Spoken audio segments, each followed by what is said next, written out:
Tronglaobida Kukina bom Kapsinlakpada Famungda Thumduna Leiba Mama Masa Angang ani Leitre hairi. Iraicha sing thokpidaklo nong tabata daba thirunu tungi miron kan bidam da se kuki terrorist sing nadi nong marakta la aga bom kaptharame mi halame haina asumna post torokli.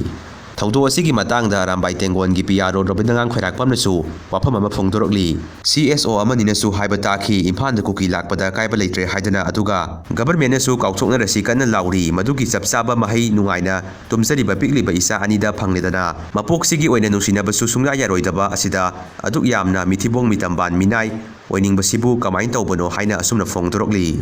Nakalamadom ukrungi sina kaitenda su kuki terrorist singna numit khudingi tangkhunaga singda attack tawbo sunglep leptre. Manipur illegal immigrant lai haiba ngamba MLA manga phana leite N Biren Singh. Relief camp da Leiba Angang hatpada senai hariba Lastram Lamnganba Surasanpur dagi nate More Ward number 9 dagi ni hari. US Israel amadi Iran gi lana maram oilaga khwaidagi saitheng phangba leibak asi Hong Kong amadi Pakistan na oire.